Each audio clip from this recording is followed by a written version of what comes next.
Sektor pertambangan dan energi menjadi komoditas politik dan sumber pendanaan kampanye, baik di tingkat daerah maupun nasional selama puluhan tahun.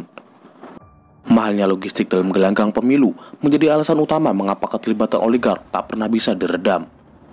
Kontestasi Pilpres 2024 sepertinya bukan hanya pertarungan politik antar elit partai, tapi juga pertarungan para pebisnis dan oligarki. Hal ini terbukti dengan banyaknya nama-nama konglomerat yang bisnisnya berpusat di sektor industri ekstraktif masuk sebagai tim pemenangan atau menyatakan dukungan kepada para paslon.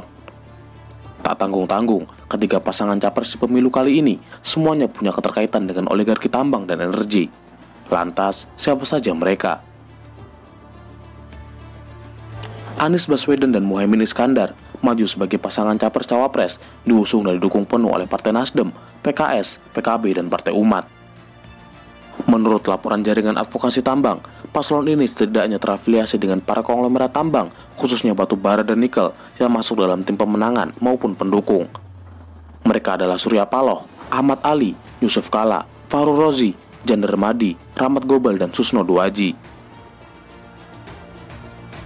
Surya Paloh, Ketua Umum Partai Nasdem sekaligus Ketua Dewan Pembina Timnas Amin, adalah pengusaha elit dengan total kekayaan mencapai 6,6 triliun pada 2021.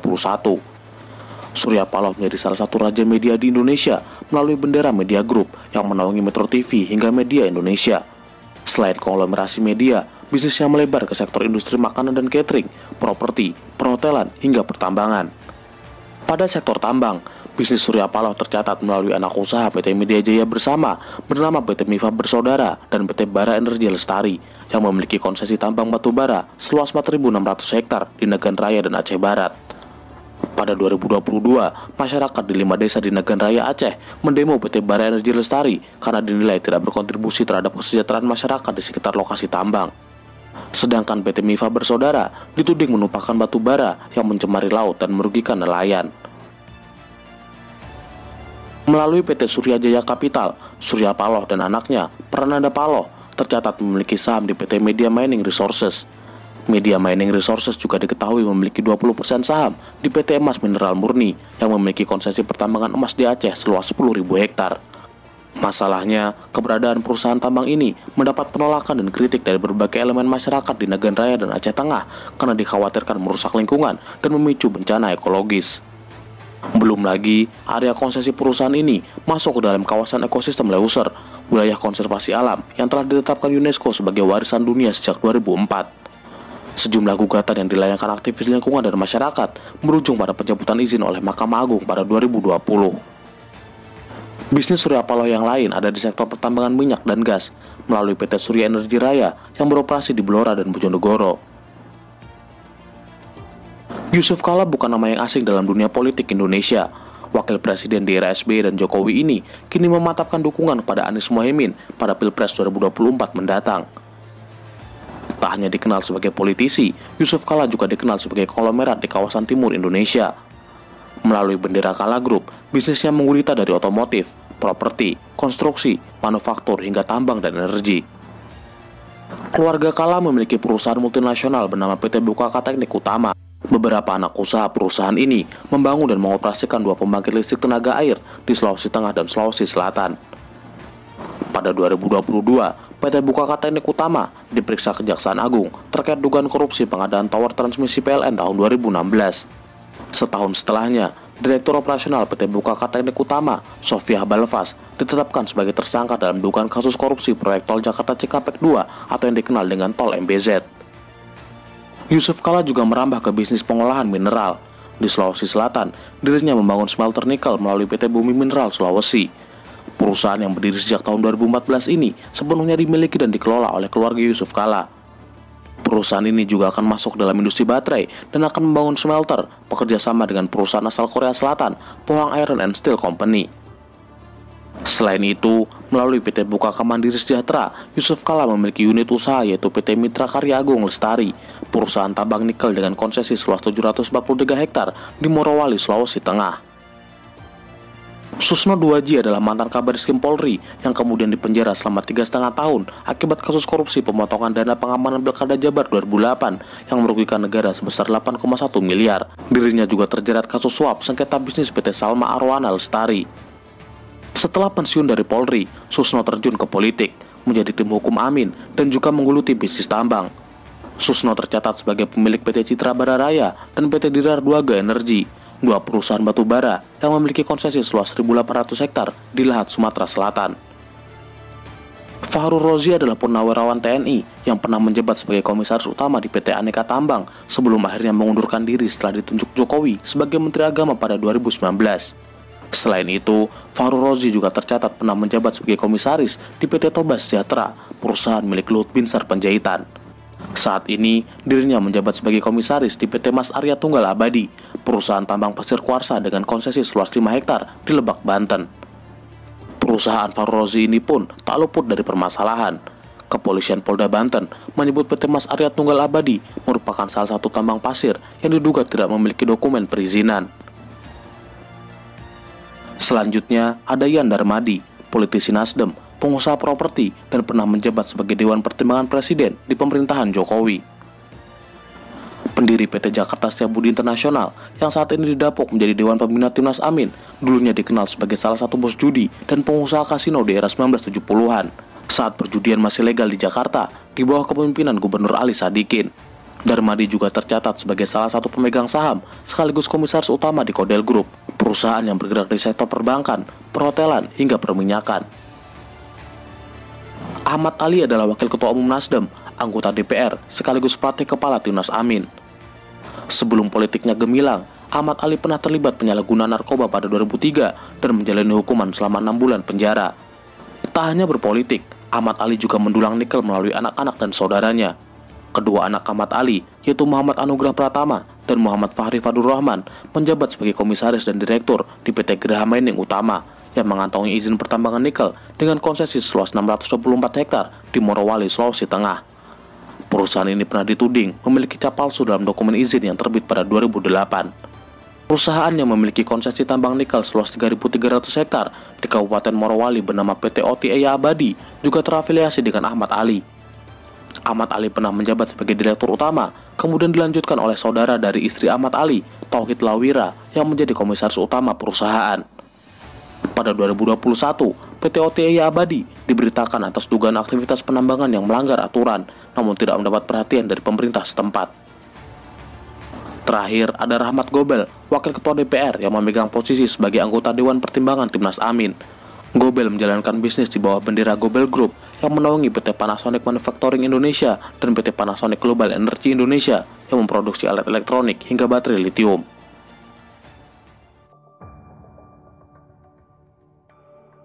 Calon Presiden nomor urut 2, Prabowo Subianto dan Gibran Rakabuming diusung oleh banyak partai, dari Gerindra, Golkar, PAN, Demokrat, PBB, hingga PSI. Tak bisa dipungkiri, pengaruh endorsement Jokowi, dukungan koalisi, jaringan relawan hingga pendanaan kampanye yang masif membuat elektabilitas Prabowo Gibran hampir selalu unggul meski dibayang-bayangi isu dinasti politik dan polemik putusan MK. Tim kampanye nasional Prabowo Gibran juga memiliki line-up pengusaha dan konglomerat paling mentereng di antara semua capres. Termasuk di antaranya adalah konglomerat yang memiliki tambang batubara dan energi. Menurut laporan jaringan advokasi tambang, paslon ini setidaknya terafiliasi dengan para konglomerat pemilik perusahaan tambang, khususnya batubara, yang masuk dalam tim pemenangan maupun pendukung. Mereka adalah Hasyim Joyadikusumo, Abu Rizal Bakri, Bahlil Lahadalia, Luhut Binsar Panjaitan, Pandu Pratyasahrir, Erlangga Hartarto, Yusril Iza Mahendra, Wisnu Wardana, Maher Al-Gadri, Rosan Roslani, Hatta Rajasa, Erwin Aksa, Ludwig Paulus, Erick Thohir, hingga Garibaldi Thohir. Berbeda dengan dua paslon lain, Prabowo menjadi satu-satunya capres yang punya bisnis di sektor industri ekstraktif. Jejaring bisnis yang dimilikinya membuat Prabowo menjadi capres terkaya dengan kekayaan mencapai 2 triliun. Perusahaan pertama Prabowo adalah Nusantara Energi. Perusahaan yang membawahi sekitar 17 perusahaan ini bergerak di bidang tambang batubara, kelapa sawit, hingga perkebunan.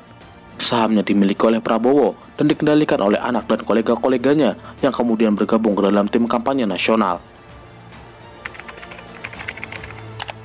Nama Nusantara Energi dan Prabowo pernah muncul dalam dokumen Paradise Paper pada tahun 2017. Laporan hasil investigasi jurnalis internasional ini menunjukkan perusahaan Prabowo pernah didaftarkan di kawasan suaka pajak untuk menghindari pajak di dalam negeri. Melalui PT Nusantara Energi Indokol yang sahamnya dimiliki Prabowo, sekitar 7 perusahaan mengoperasikan tambang batubara seluas 65.000 hektar di Kutai Timur. Gurita bisnis Prabowo Subianto juga merambah ke sektor perkebunan, perhutanan, hingga pengolahan kertas. Prabowo tercatat sebagai pemilik PT Tusam Hutani Lestari yang beroperasi di Provinsi Aceh dengan areal kerja seluas 57.300 hektar, PT Kiani Hutani Lestari yang menguasai lahan seluas 53.000 hektar di Kutai Timur, PT Tanjung Redep Hutani dan PT Belantara Pusaka dengan total luas lahan keseluruhan mencapai 155.610 hektar yang berlokasi di Kabupaten Berau, Kalimantan Timur. Luas lahan yang dikuasai oleh perusahaan Prabowo melalui hak guna usaha yang mendekati 500.000 hektar ini dikonfirmasi sendiri oleh Prabowo pasca debat Capres ketiga pada 7 Januari 2024. Bapak punya lahan lebih dari 340.000 hektar, sementara TNI kita, prajurit kita, selebih dari separuh tidak punya rumah dinas. Itu fakta. Saudara-saudara ada pula yang nyinggung-nyinggung. Punya tanah berapa, punya tanah ini. Dia pintar atau goblok sih? Kemarin juga salah-salah melulu itu. Bukan 343.000 hektar, bukan. Mendekati 500.000 hektar. Daripada dikuasai orang asing, lebih baik Prabowo yang mengelola. Selain itu, Prabowo juga memiliki perusahaan pengolahan kertas bernama PT Kertas Nusantara yang berlokasi di Berau, Kalimantan Timur. Manajemen yang buruk membuat perusahaan ini cukup lama mengalami berbagai masalah, mulai dari pemecatan karyawan hingga penundaan pembayaran gaji. Hashim Joyhadikusumo adalah adik kandung Prabowo, seorang pebisnis kelas atas yang kini menjabat sebagai wakil ketua Dewan Pengarah Prabowo Gibran. Jejaring bisnis Hashim berada di bawah bendera Arsari Group, sebuah perusahaan induk dari bisnis yang bergerak di bidang perbankan, agribisnis, perkebunan karet, penambangan timah, hingga pengembangan energi terbarukan. Arsari Group melalui PT Arsari Tambang memiliki 4 anak perusahaan yang bergerak di sektor pertambangan timah di Bangka, Belitung. Hashim juga tercatat sebagai pemilik PT Arsari Tirta Pradana, sebuah perusahaan yang mengerjakan proyek pengadaan air minum di Kalimantan Timur, termasuk berencana menyuplai ke IKN. Konglomerat yang sempat memiliki ladang minyak di Azerbaijan dan Kazakhstan ini pernah dinobatkan sebagai orang terkaya ke-40 di Indonesia dengan kekayaan mencapai 10,4 triliun pada 2020. Abu Rizal Bakri adalah politisi senior Partai Golkar dan salah satu konglomerat Indonesia. Melalui bendera Bakri Group, bisnisnya menggurita dari pertambangan, migas, properti, media, hingga telekomunikasi. Meski sudah tak mengurus langsung perusahaan, kendali Bakri Group masih dipegang oleh anak-anak dan keluarga dekat Abu Rizal. Abu Rizal Bakri dikenal sebagai salah satu raja media di Indonesia melalui Visi Media Asia yang membawahi TV One dan beberapa media lainnya. Di sektor pertambangan batubara, Bakri Group melalui Bumi Resources memiliki sejumlah anak perusahaan yang menambang di beberapa lokasi, yaitu PT Kaltim Primakol, PT Arutmin Indonesia, dan PT Pendopo Energi Batubara. Bumi Resources sendiri menjadi salah satu produsen batubara terbesar di Indonesia dengan produksi sebesar 70 hingga 75 juta ton pada 2022. PT Kaltim Primakol memiliki konsesi tambang seluas 84.900 hektar di Kutai Timur. PT Kaltim Primakol juga menjadi salah satu perusahaan penghasil lubang tambang terbanyak, yaitu sekitar 43.500 titik lubang. PT Arutmin Indonesia memiliki 7 konsesi tambang seluas 34.000 hektar di Tanah Laut, Tanah Bumbu, dan Kota Baru, Kalimantan Selatan. Sementara PT Pendopo Energi Batubara beroperasi di lahan seluas 17.800 hektar di Muara Enim, Sumatera Selatan. Perusahaan tambang di bawah naungan Bakri Group ini sempat disebut Direktorat Jenderal Pajak telah mengemplang pajak hingga 2,1 triliun pada 2009. Bumi Resources melalui Bumi Resources Mineral memiliki beberapa anak perusahaan yang bergerak di sektor pertambangan mineral. Tak sampai di situ, melalui PT Energi Mega Persada, Bakri Group melebarkan sayap bisnisnya ke sektor minyak dan gas. Perusahaan ini juga tercatat sebagai pemilik PT Minarak Berantas yang dulunya bernama Lapindo Berantas. Perusahaan Bakri Group ini bertanggung jawab atas bencana semburan lumpur yang menewaskan warga dan menenggelamkan 16 desa di Sidoarjo pada 2006. Hingga hampir 17 tahun berlalu, semburan lumpur Lapindo belum juga berhenti. Bahlil Lahadalia, Menteri Investasi di pemerintahan Jokowi ini, mendukung Paslon 02 dan membentuk tim simpul relawan Prabowo Gibran. Selain berpolitik, Bahlil juga membangun bisnis melalui PT Riva Capital dan PT Bersama Papua Unggul. Di sektor tambang, Bahlil terhubung dengan PT Meta Mineral Pradana yang sahamnya dimiliki oleh PT Riva Capital dan PT Bersama Papua Unggul. Menurut laporan jaringan advokasi tambang, PT Riva Capital juga mengeksplorasi 39.000 hektar lahan tambang batubara di Fak-Fak, Papua Barat, dan 11.000 hektar lahan nikel di Halmahera. Nama Luhut Binsar Panjaitan bukan nama yang asing di dunia politik maupun tambang. Purnawirawan TNI yang menjabat sebagai Menko Marves ini membentuk tim Bravo 5 yang dalam 2 pilpres terakhir mendukung Jokowi. Pada Pilpres 2024, tim Bravo 5 mendukung Prabowo Gibran sesuai instruksi Luhut. Lewat bendera Toba Sejahtera yang didirikan pada 2004, perusahaan ini kini menjadi induk dari anak usaha yang bergerak di sektor energi, pertambangan, perkebunan, hingga properti. Per 2020, Toba Sejahtera menguasai konsesi batubara seluas 14.000 hektar di Kalimantan Timur melalui PT TBS Energi Utama dan anak-anak usahanya. TBS Energi Utama juga memiliki bisnis PLTU di Gorontalo, Sulawesi Utara, serta Kalimantan Timur. Luhut sendiri menyebut masih memegang saham di Toba Sejahtera, namun telah mengundurkan diri dari jabatan komisaris utama setelah masuk kabinet Jokowi. Nama Toba Sejahtera kembali disebut-sebut dalam persidangan pencemaran nama baik Luhut yang menjerat Haris Azhar dan Fathia Moldianti. Menurut laporan yang dirilis oleh 9 organisasi pada 2021, Luhut diduga ada di balik tambang emas Blok Wabu, Intan Jaya, Papua. Hal ini pun kemudian dibantah oleh Luhut. Pandu Syahrir, keponakan Luhut, juga berada di kubu Prabowo Gibran sebagai wakil bendahara TKN. Pandu Syahrir dikenal sebagai investor dan pengusaha batubara yang menduduki posisi penting di berbagai perusahaan. Saat ini, dirinya menjabat sebagai wakil direktur utama PT TBS Energi Utama dan komisaris di PT Karya Baru TBS. Pandu juga tercatat sebagai komisaris utama di PT Adimitra Baratama Nusantara, anak usaha TBS yang memiliki konsesi tambang batubara seluas 2.950 hektar di Kutai Kartanegara. Erlangga Hartarto, ketua umum Partai Golkar ini, didapuk sebagai ketua Dewan Pengarah TKN. Jejak Erlangga dalam sektor pertambangan bisa dilacak melalui PT Asia Sahabat Indonesia yang mayoritas sahamnya dimiliki oleh Erlangga dan kedua anaknya menjabat sebagai direktur dan komisaris. PT Asia Sahabat Indonesia memiliki 2 tambang zirkon dengan total luas konsesi mencapai 10.000 hektar yang beroperasi di Kapuas, Kalimantan Tengah.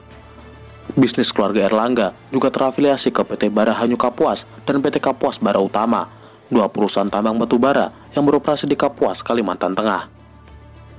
Yusril Iza Mahendra, seorang advokat dan ketua umum PBB, dipercaya sebagai kuasa hukum Prabowo Gibran.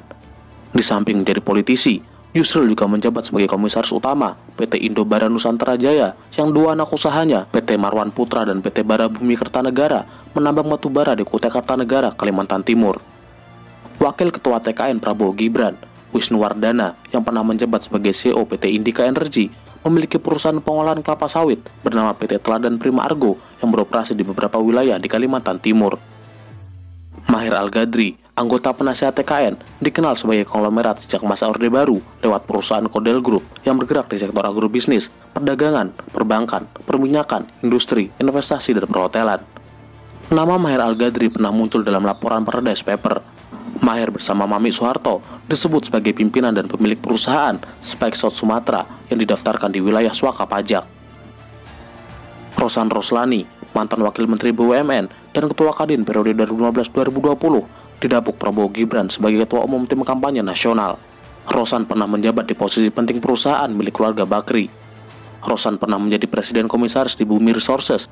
Ia juga pernah menjabat sebagai Komisaris di PT Arutmin Indonesia dan Komisaris PT Kaltim Primakol, serta Presiden Direktur PT Brokol Energi. Hatta Rajasa adalah politisi senior yang telah melalang buana di pemerintahan sebagai eksekutif dan legislatif, bahkan menjadi cawapres Prabowo di Pilpres 2014. Ketua Majelis Penasehat PAN ini kini menjadi pembina TKN Prabowo Gibran. Bisnis Hatta Rajasa dikelola melalui Artindo Group. PT Artindo memiliki 2 anak usaha, yaitu PT Artasia Cipta Pratama yang memiliki konsesi batubara seluas 5.900 hektar di Kalimantan Tengah, dan PT Artadaya Kolindo yang mengerjakan eksplorasi, pertambangan hingga perdagangan batubara. Erwin Aksa, Wakil Ketua Umum DPP Golkar yang masih keponakan dari Yusuf Kala, kini memegang posisi sebagai Wakil Ketua TKN Prabowo Gibran. Erwin Aksa adalah anak dari Aksa Mahmud, konglomerat asal Sulawesi Selatan. Jejaring bisnisnya dikendalikan melalui Bosowa Group. Erwin Aksa juga tercatat sebagai pemegang saham di PT Semen Bosowa Maros yang memiliki 2 pabrik semen di Maros dan Banyuwangi. Grup Bosowa Semen menjadi grup semen swasta pertama dan terbesar keempat di Indonesia.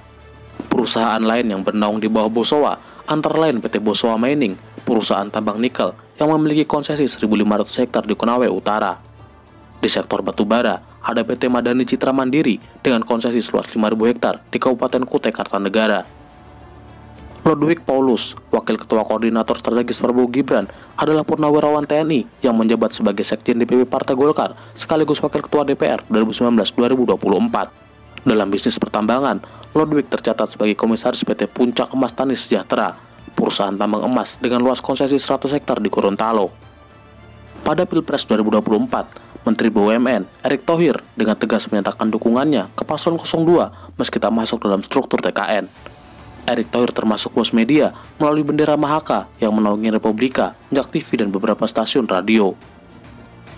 Pada Januari 2024, Garibaldi Thohir menyatakan dukungannya kepada pasangan Prabowo Gibran. Dirinya bahkan mengklaim sepertiga penyumbang perekonomian Indonesia siap membantu memenangkan pasangan ini. Walau pernyataan itu kemudian dibantah beberapa pihak. Walaupun kami jumlahnya sedikit, tapi ya di ruangan ini mungkin sepertiga perekonomian Indonesia ada di sini, Pak.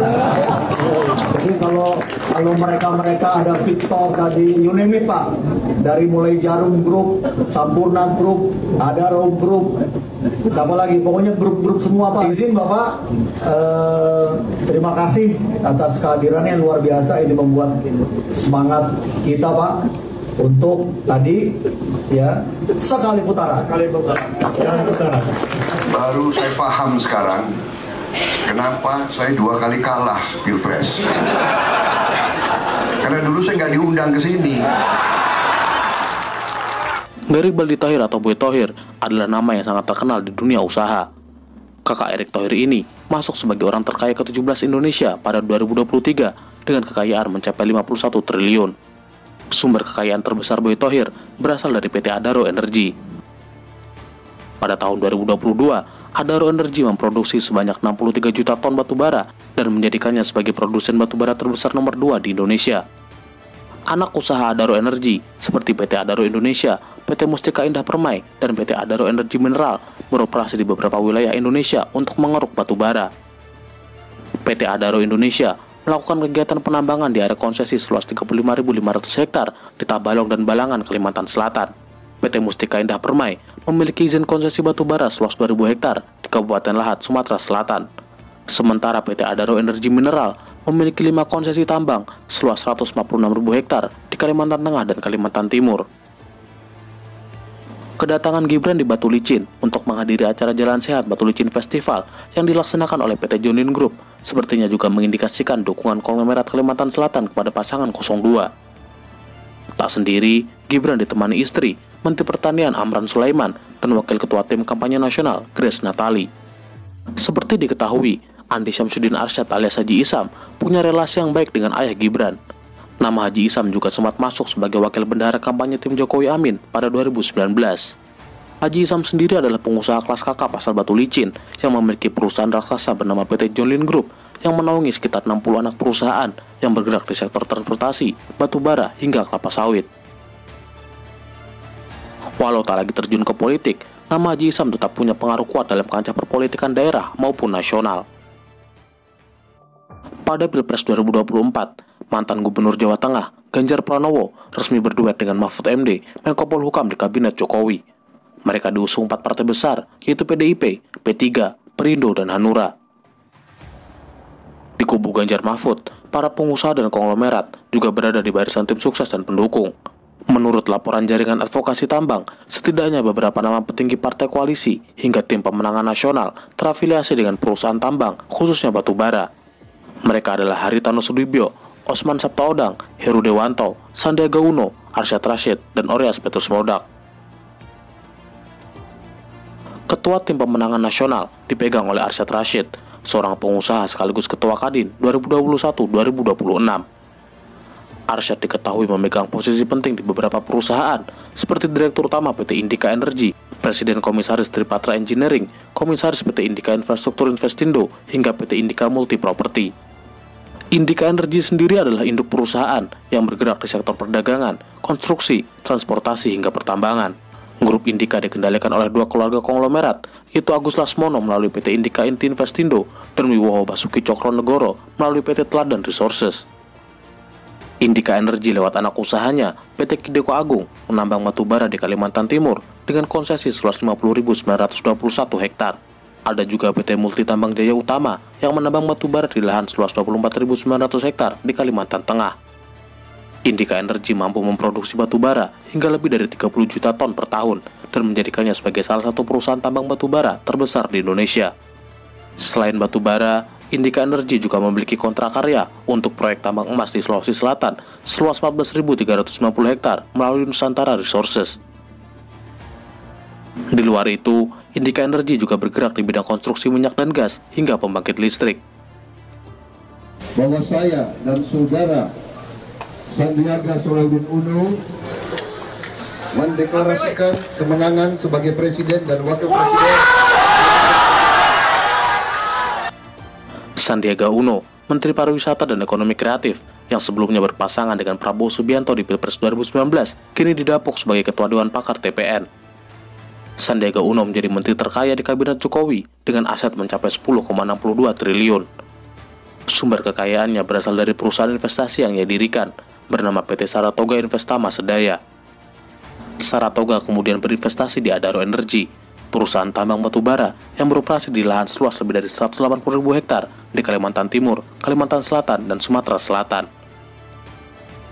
Kepemilikan saham Sandiaga juga tercatat di PT Merdeka Copper Gold yang bergerak di sektor pertambangan mineral dan memiliki banyak anak perusahaan. PT Bumi Sukses Indo misalnya memiliki tambang emas bernama Tambang Tumpang Pitu di Banyuwangi, Jawa Timur dengan konsesi seluas hampir 5.000 hektar. Tambang Tumpang Pitu menjadi penyumbang pajak terbesar di Banyuwangi, tapi juga menyebabkan berbagai krisis sosial ekologis dan permasalahan pelik. Lokasi tambang Tumpang Pitu awalnya adalah kawasan hutan lindung, yang kemudian oleh Bupati Banyuwangi, Abdullah Azwar Anas, diusulkan untuk diubah menjadi kawasan hutan produksi. Lalu disetujui oleh Menteri Kehutanan saat itu, Zulkifli Hasan. Berbagai penolakan warga atas tambang ini juga terus terjadi bertahun-tahun hingga berujung kriminalisasi. Salah satu kasus paling terkenal adalah penangkapan Heri Budiawan alias Budi Pego karena penolakannya terhadap aktivitas tambang pada 2017. Heri Budiawan alias Budi Pego harus kembali mendekam di penjara setelah upaya kasasi ke Mahkamah Agung pada tahun 2018 lalu ditolak. Aktivis Budi Pego ditahan hanya karena kritis menolak penambangan emas Tumpang Pitu yang merusak lingkungan. Budi Pego divonis 4 tahun penjara karena dianggap mengajarkan ajaran komunisme akibat spanduk Palu Arit yang muncul saat aksi protes berlangsung. Dari sejumlah keterangan warga dan pendamping hukum, barang bukti spanduk Palu Arit tak pernah dihadirkan dalam persidangan. Nama Sandiaga Uno pernah muncul dalam laporan Panama Papers dan Paradise Papers hasil investigasi Konsorsium Jurnalis Internasional pada 2016-2017. Dalam kedua laporan tersebut, Sandiaga Uno tercatat memiliki beberapa perusahaan cangkang di wilayah swaka pajak British Virgin Islands. Yang saya bisa pastikan bahwa tidak ada hukum yang dilanggar oleh kami. Yang saya bisa pastikan juga secara tegas bahwa tidak ada kewajiban pajak yang pernah dilanggar selama saya menjabat menjadi pimpinan perusahaan kami dan grup kami. Dan yang saya bisa pastikan bahwa kami melakukan itu dengan tujuan untuk menciptakan lapangan pekerjaan, berinvestasi di Indonesia. Ketua Umum Partai Perindo, Haritanu Sudibyo, resmi mendukung Ganjar Mahfud sebagai Capres 2024. Konglomerat ini memiliki total kekayaan mencapai 16,35 triliun hingga membuatnya menjadi Ketua Umum partai terkaya di Indonesia. Haritano menjadi salah satu bos media lewat bendera MNC Group yang menaungi RCTI, MNC TV hingga iNews dan beberapa media online lainnya. Dalam sektor pertambangan batubara, PT Bakti Coal Resources, perusahaan batubara milik MNC Energy Investment, menaungi setidaknya 9 perusahaan tambang batubara dengan total konsesi mencapai 72.400 hektar di beberapa lokasi. Selain pertambangan batubara, Haritano juga memiliki bisnis minyak dan gas, yaitu PT Bakti Migas Resources dan PT Suma Sarana. Jadi kalau calon presiden itu harus sejahtera suami istri, betul? Siapa yang mau calon presiden yang nggak pakai istri? Mau? Osman Sabtaodang adalah pengusaha sekaligus Ketua Umum Partai Hanura yang pada Pilpres kali ini mengusung pasangan nomor urut 03. Bisnis Osman dikendalikan melalui Oso Group. Jejaring perusahaan ini meliputi sektor properti, jasa keuangan, transportasi, agrobisnis, hingga pertambangan. Melalui PT Citra Putra Mandiri yang seluruh sahamnya dimiliki oleh Osman beserta istri dan anak-anaknya, Oso Group memiliki beberapa tambang batubara. Seperti PT Total Orbit Prestasi yang memiliki konsesi seluas 64.700 hektar di Barito Utara dan 649 hektar di Tanah Bumbu, Kalimantan Selatan. Ada juga PT Energi Persada Nusantara yang menambang batubara di konsesi seluas 4.900 hektar di Berau, Kalimantan Timur. Selain itu, Oso Group juga mengelola tambang bauksit di Sukadana, Kalimantan Barat melalui PT Mangan Kupang Mandiri dan tambang granit di Pulau Karimun, Kepulauan Riau seluas 1.799 hektar. Orias Petrus Modak, bendahara umum tim pemenangan ini, adalah komisaris independen di PT Rukun Raharja, perusahaan yang berfokus pada perdagangan gas hingga pembangkit listrik milik Happy Hapsoro, suami dari Puan Maharani. Muhammad Yusrizki, Direktur Utama PT Basis Utama Prima yang terafiliasi dengan perusahaan Happy Hapsoro, ditetapkan sebagai tersangka kasus korupsi Tower BTS yang menjerat Menkominfo Joni G. Plate pada 2023 yang lalu. Sedangkan PT Trubajaya Engineering milik Happy juga disebut telah menerima uang 7 miliar dalam kasus dugaan korupsi tersebut.